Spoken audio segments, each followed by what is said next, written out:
selamat datang kembali di channel Flow Visual. Jadi kali ini saya akan memberikan lagi nih sesuai requestan kalian teman-teman, akan merangkum sebuah film musik. Semoga kalian suka ya teman-teman. Oke, gak usah lama-lama, yang baru hadir jangan lupa untuk subscribe terlebih dahulu, aktifkan loncengnya, dan jangan lupa komentar ya teman-teman, komentarnya requestan film kalian ya teman-teman. Insyaallah saya akan upload sesuai requestan kalian. Oke, gak usah lama-lama, langsung saja ke ceritanya. Let's go. Di awal film diperlihatkan seorang wanita bernama Rini sedang menemui seorang produser lagu dari sebuah perusahaan rekaman. Dia di sini menanyakan tentang royalti lagu-lagu milik ibunya yang berada di bawah naungan label rekaman tersebut.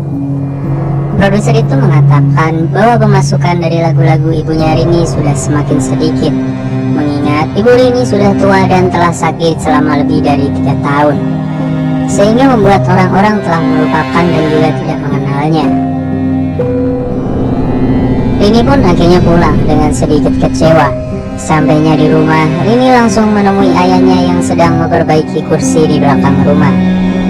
Mereka kemudian terlihat berdebat tentang masalah keuangan keluarga mereka yang semakin memburuk, apalagi ibunya yang sakit dan rumah yang telah tergadaikan untuk pengobatan ibunya itu.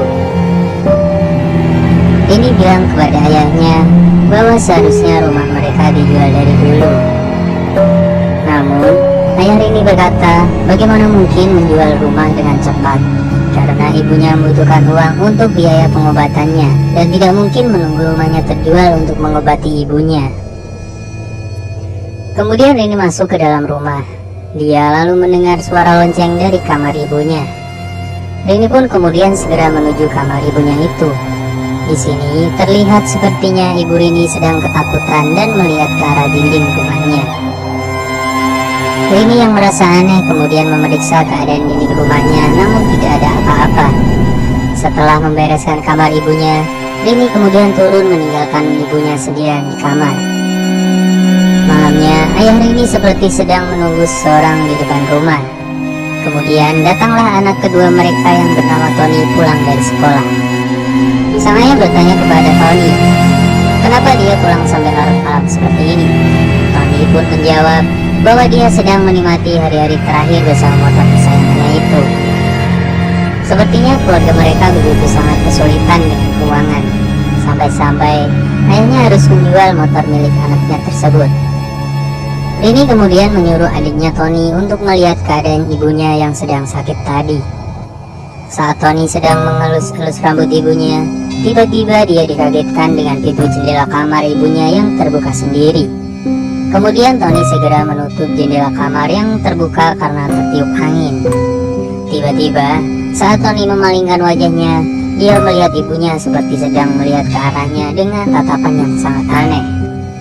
Tony yang ketakutan kemudian berkata kepada ibunya bahwa nanti dia akan mencarikan obat agar rambut ibunya tidak rontok lagi. Lalu Tony pun pergi ke bawah. Tengah malamnya saat semua orang telah tertidur lelap, Rini terbangun karena mendengar suara lonceng yang berbunyi dari kamar ibunya. Kemudian Rini mencoba memeriksa kamar ibunya dan dia melihat ibunya sedang berdiri menatap keluar jendela. Namun saat dia memalingkan wajahnya, dia mendapati ibunya masih terbaring di ranjang. Kemudian Rini pun terbangun. Dengan perasaan yang masih takut, tiba-tiba Rini mendengar suara lonceng kembali dari kamar ibunya. Keadaan ini sama dengan yang dialami Rini saat di dalam mimpinya tadi. Kemudian seperti di mimpinya tadi, Rini kembali ke kamar ibunya untuk memeriksa apa yang sebenarnya telah terjadi. Di sini Rini melihat ibunya sedang menatap keluar jendela seperti di dalam mimpinya tadi. Lalu Rini mencoba memanggil ibunya, namun saat Rini menyentuh ibunya itu kemudian terjatuh tak sadarkan diri. Rini kemudian berteriak memanggil ayahnya. Namun setelah diperiksa oleh ayahnya, ternyata nyawa ibunya sudah tidak ada lagi.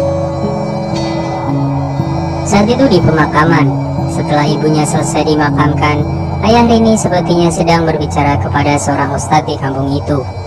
Ayah Rini berterima kasih untuk bantuan yang telah diberikan ustadz dan warga kampung atas pemakaman istrinya tadi. Di belakang Rini kemudian didekati oleh pemuda yang bernama Hindra. Hindra adalah anak dari Ustadz yang tadi berbicara dengan ayah Rini. Setelah Hindra pergi, terlihat adik Rini Bondi masih enggan untuk meninggalkan area pemakaman ini. Bondi mengatakan kepada kakaknya bahwa sekarang dia sudah berada di langkah ke-39. Dan ketika sudah langkah keluarga meninggalkan pemakaman ke-40, ibunya akan bangkit kembali. Rini meyakinkan adiknya bahwa semua yang dia katakan itu tidak benar. Lalu, sambil melangkah meninggalkan makam, Rini menanyakan kepada Bondi apakah dia akan di sana terus-terusan sampai besok pagi. Malamnya setelah acara tahlilan di rumah mereka sudah selesai, ayah Rini mengatakan kepada anaknya bahwa besok dia harus pergi keluar kota untuk mencari pekerjaan. Rini pun menanyakan kepada ayahnya, kenapa baru saja ibu meninggal, ayah sudah harus pergi. Kemudian dijawab oleh ayahnya bahwa dia harus segera pergi untuk mencari uang karena rumah mereka telah disita dan tidak mungkin lagi menunggu lebih lama lagi. Ayah Rini lalu meyakinkan kepada anaknya bahwa dia akan segera pulang ketika nanti sudah mendapatkan uang. Malam itu Bondi dan Ian yang tidak bisa tidur melihat keluar jendela kamarnya. Terlihat di sana ada seseorang yang sedang mengawasi rumahnya dan membawa senter. Bondi meyakinkan kepada adiknya bahwa itu adalah penjaga makam dan lalu mengajak adiknya itu untuk tidur. Di kamar lain, Tony yang sedang mendengarkan radio tiba-tiba dikagetkan dengan suara lonceng dari arah kamar ibunya. Kemudian dia memeriksa kamar ibunya dan terlihat lonceng itu bergerak dengan sendirinya. Tony yang kaget lantas segera berlari kembali ke kamarnya. Dengan ketakutan dia lantas mencoba untuk tidur dengan menutupi seluruh badannya dengan selimut dan bantal. Paginya seperti biasa mereka makan pagi bersama. Bondi terlihat berbicara kepada kakaknya kalau hari ini dia tidak mau berangkat sekolah. Saat Rini sedang mengambil air di sumur karena keran rumahnya mati, terlihat ada sosok makhluk yang menampakkan diri di cermin jendela dapurnya. Namun saat Rini melihatnya kembali, makhluk itu sudah tidak ada lagi di sana. Kemudian Bondi yang tadi pagi mendapatkan sebuah mainan dari kakaknya, terlihat sedang memainkannya di kamarnya. Saat dia sedang asik melihat foto-foto yang ditampilkan, tiba-tiba dia dikagetkan oleh makhluk yang menyerupai ibunya yang sudah meninggal muncul di gambar yang ditampilkan mainan tersebut. Bondi pun langsung melempar mainannya itu. Namun saat dia memeriksanya kembali, gambar sosok makhluk yang menyerupai ibunya sudah tidak ada lagi. Malamnya saat Tony sedang mendengarkan radio, dia dikagetkan dengan suara menyeramkan yang muncul di sampingnya hingga membuat Tony jatuh dari tempat tidur. Tony yang ketakutan kemudian mencoba menyalakan lampu kamarnya. Namun saat dia memeriksa sekeliling, di sana tidak ada siapapun. Lalu di kamar lain, Ian mencoba membangunkan kakaknya Bondi untuk menemaninya kamar mandi untuk buang air kecil. Bondi terlihat di sini susah sekali untuk dibangunkan dan kemudian Ian pergi ke kamar mandi sendiri. Tiba-tiba dia dikagetkan oleh kakaknya yang muncul di sampingnya. Setelah mereka berdua dari kamar mandi, Ian bilang kepada kakaknya itu bahwa dia takut melihat foto ibunya yang berada di dinding lorong. Bondi pun kemudian mengambil selimut untuk menutupi foto ibunya itu. Namun saat selimut dilempar, terlihat selimut itu seperti menyangkut di sesuatu di depan foto ibunya. Karena ketakutan mereka berdua pun berteriak, yang membuat kakaknya Rini terbangun dan berlari ke arah mereka. Sambil menenangkan Bondi, Rini kemudian bertanya kepada Ian apa benar mereka tadi melihat hantu. Namun di sini Ian menjawab bahwa dia tidak melihatnya dan dia hanya ketakutan karena kakaknya Bondi teriak dengan keras. Di sebelah nenek mereka sepertinya sedang menulis surat untuk seseorang. Dengan terengah-engah dia mencoba untuk menyelesaikan tulisannya tersebut. Esok paginya Tony datang ke makam ibunya dengan bawa lonceng yang biasa ibunya bawa sewaktu sakit dulu. Dia berharap setelah mengembalikan lonceng itu ke makam ibunya, dia tidak lagi diganggu oleh suara lonceng seperti kemarin malam. Hendra yang sedang bersama Rini mencoba menjelaskan sesuatu hal yang aneh yang dia lihat saat pemakaman ibunya dulu. Hendra bercerita bahwa dia melihat seorang perempuan sedang berada di makam ibunya. Dia mengira bahwa wanita itu adalah salah satu penduduk yang datang ke pemakaman itu. Namun Hendra kemudian yakin bahwa sosok wanita itu bukanlah manusia, karena saat dia melintas di rumah Rini, dia melihat sosok wanita itu berada di jendela kamar ibunya yang telah meninggal. Dan sosok wanita itu sangat mirip sekali dengan ibunya Rini. Di rumah yang dalam keadaan sepi, terlihat nenek Rini sedang berusaha berdiri dari kursi rodanya, dan dia terlihat seperti sedang berusaha melakukan sesuatu. Tiba-tiba Rini yang baru sampai di rumahnya dikagetkan dengan teriakan Bondi dari arah sumur rumah mereka. Saat melihat ke dalam sumur, betapa kagetnya Rini bahwa neneknya sudah berada di dalam sumur itu dengan keadaan yang sudah meninggal. Kemudian setelah proses pemakaman neneknya selesai, Bondi yang melihat kejadian waktu neneknya meninggal seperti sangat shock dan sakit. Rini yang sedang membereskan kamar neneknya yang telah meninggal kemudian menemukan surat yang beberapa hari lalu ditulis oleh neneknya tersebut. Lantas Rini kemudian mengajak Hendra untuk pergi ke kota untuk mencari tahu siapa orang yang ingin neneknya berikan surat itu. Kemudian sampailah mereka di sebuah apartemen lusuh, dan terlihat keluar seorang pria tua yang menanyakan maksud dari kedatangan Rini dan Hendra. Orang tua ini adalah Budiman. Dia merupakan teman nenek Rini sewaktu masih muda dulu. Rini kemudian menyampaikan apa maksud dari kedatangannya tersebut. Dia berkata bahwa dia ingin menyampaikan surat yang ditulis oleh neneknya, namun belum sempat mengirimnya, neneknya sudah terlanjur meninggal dunia. Di dalam Budiman kemudian bercerita bahwa dia adalah teman neneknya sewaktu masih bersekolah dulu. Mereka begitu sangat dekat, namun mereka tidak pernah pacaran. Dia berkata bahwa dahulu neneknya adalah orang yang paling menentang tentang pernikahan ayahnya dan ibu Rini. Dia juga menjelaskan alasan dari nenek mereka menentang dikarenakan ibu Rini yang bekerja sebagai seniman dan tidak bisa memberikan keturunan. Lalu Rini pun menimpali bahwa nenek dan ibunya hubungannya baik-baik saja. Budiman pun kembali bilang bahwa nenek Rini percaya bahwa dulu ibunya meminta pertolongan kepada iblis untuk memiliki keturunan. Kemudian nenek Rini semakin yakin saat mengetahui bahwa ibu Rini sakit-sakitan kemudian meninggal secara aneh. Rini pun semakin heran dengan perkataan Budiman, karena sepengetahuan Rini keluarga mereka baik-baik saja. Namun Rini mulai berpikir memang setelah ibunya meninggal ada hal-hal aneh yang terjadi di rumah mereka. Saat ingin pulang, Rini dinasihati oleh Budiman. Mereka harus saling menyayangi satu sama lain agar iblis itu tidak bisa mengambil salah satu dari mereka. Keadaan Bondi semakin memburuk saja di rumah. Terlihat dia semakin pucat dan tingkahnya menjadi aneh. Ian yang menyadari perilaku kakaknya itu menjadi aneh. Dia semakin ketakutan ketika melihat kakaknya Bondi itu. Malamnya, saat Ian ingin ke kamar mandi, dia dikagetkan oleh sosok hantu yang terlihat di dalam toilet rumahnya. Ian kemudian mencoba berlari, namun naas baginya bajunya tersangkut di pintu dekat kamar mandi tersebut. Paginya saat Rini sedang memutar piringan lagu milik ibunya, dia mendengar suara yang aneh dari suara piringan yang dia putar. Terdengar suara itu seperti sebuah kalimat-kalimat suatu ritual yang sangat menyeramkan. Rini kemudian mengecek keberadaan adik-adiknya. Setelah sampai di kamar adiknya, Rini tidak mendapati keberadaan Ian. Kemudian ia bertanya kepada Bondi yang masih sakit, namun tidak ada jawaban. Rini kemudian mencari Ian ke seluruh sudut rumah. Betapa terkejutnya Rini mendapati adiknya Ian tertidur di luar rumah di sebuah kotak besi penyimpanan.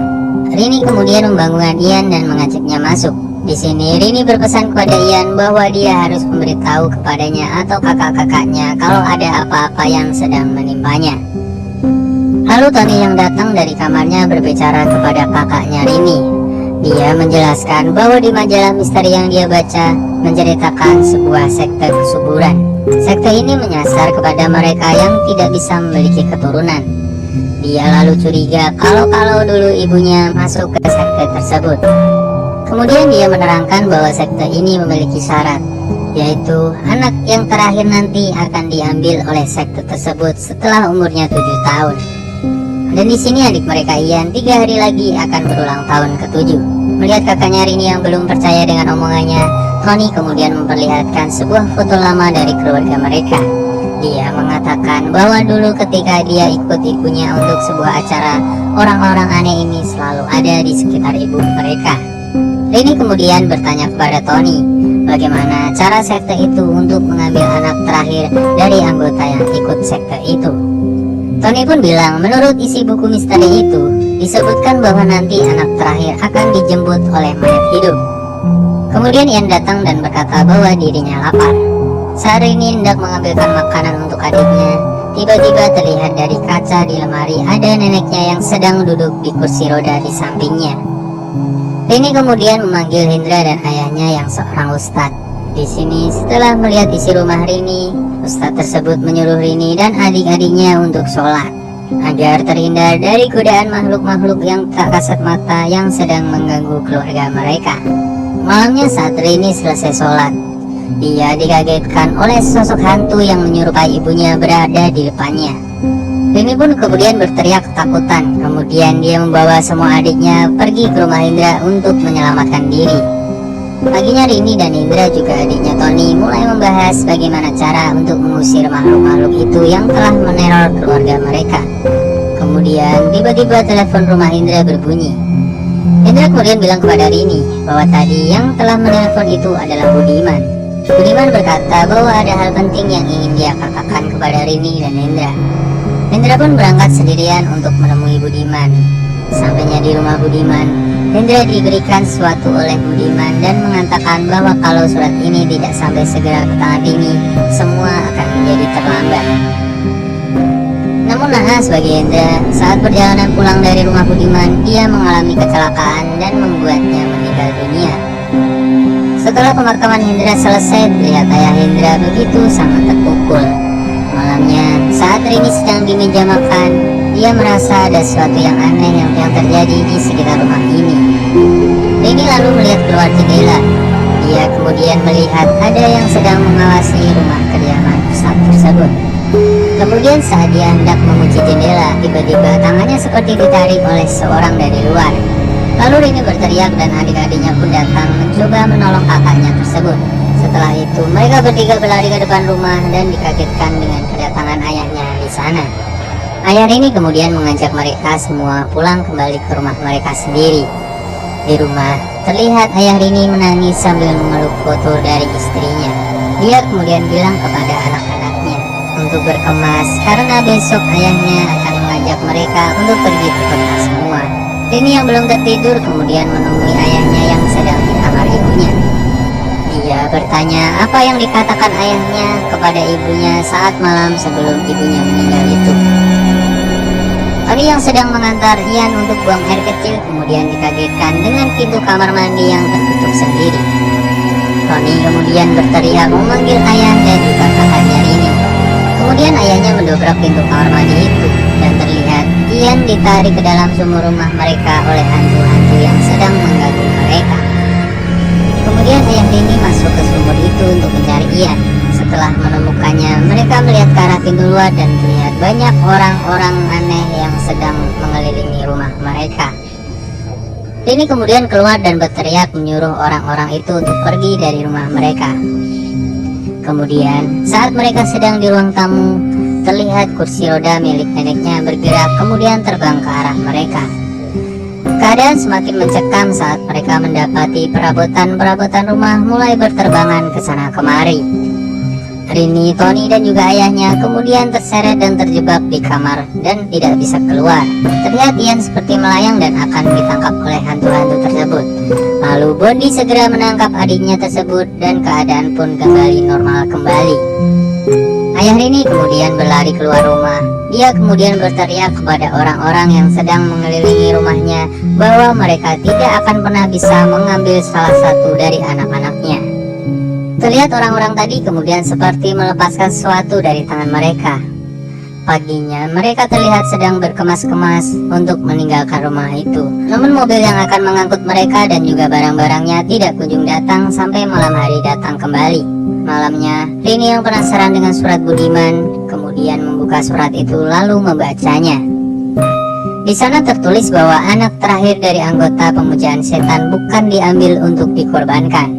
Namun, anak terakhir dari anggota pemujaan setan adalah titisan dari anak iblis, dan orang-orang yang datang ke rumah mereka kemarin bukan untuk mengambil titisan anak iblis, tapi memberi tanda kepada penyebut mereka. Kemudian terdengar suara lonceng yang aneh dari luar rumah mereka. Di sana terlihat banyak sekali mayat hidup hantu-hantu yang sedang mengepung rumah itu. Bodi yang merasa aneh melihat adiknya Ian yang melihat keluar jendela, kemudian bertanya apa yang sedang Ian lakukan. Ian kemudian menjawab pertanyaan dari kakaknya itu, bahwa dia sedang berbicara kepada teman-temannya yang ada di luar. Bodi yang kaget karena melihat Ian yang bisu tiba-tiba bisa berbicara hanya terdiam dan ketakutan. Keadaan rumah semakin menegangkan ketika semua hantu-hantu sudah mulai masuk ke dalam rumah dan mengepung mereka. Ayah ini yang belum tahu bahwa Ian merupakan titisan anak iblis, kemudian mencoba mencari anaknya tersebut. Terlihat Ian yang sudah berada di luar bersama hantu ibunya dan juga hantu-hantu lain yang sangat mengerikan. Lalu Tony mencoba menarik ayahnya untuk masuk ke dalam rumah. Terlihat hantu-hantu tersebut mulai mencoba masuk ke rumah dan mulai menyerang mereka. Tiba-tiba Budiman datang ke rumah mereka dan mengajak mereka semua pergi dari rumah itu. Setahun kemudian, diperlihatkan mereka tinggal di sebuah apartemen dan hidup dengan damai. Kemudian film pun usai. Sudah nonton klipnya ya teman-teman, atau ceritanya yang sudah saya ceritakan. Jadi untuk kalian yang mencari full filmnya teman-teman di sini ya teman-teman, kalian klik saja link yang sudah disediakan di deskripsi ya teman-teman. Jadi nanti tampilannya akan seperti ini, langsung kalian klik saja Cawang I'm Not Robert di sini ya teman-teman. Biasanya nanti disuruh pilih gambar ya sesuai captcha ya teman-teman, atau arahan ya sesuai, pilih saja gambar. Setelah itu langsung verifikasi ya teman-teman, langsung klik I'm Not Robot ya teman-teman. Nah, setelah itu scroll ke bawah, cari link download ya teman-teman. Nah, ditunggu sekitar 5 detikan ya teman-teman, klik link download 2 kali biasanya ini ya teman-teman. Scroll lagi ke bawah, maaf iklan gimana ya. Nah di sini teman, klik lagi link download. Nah di sini teman-teman, tunggu saja lah sekitar 5 detikan ya, langsung klik get link ya teman-teman. Nah jadi di sini ya teman-teman untuk film horornya ya teman-teman. Nah, jadi kalian bisa langsung tonton saja di sini. Sini teman-teman. Yes please.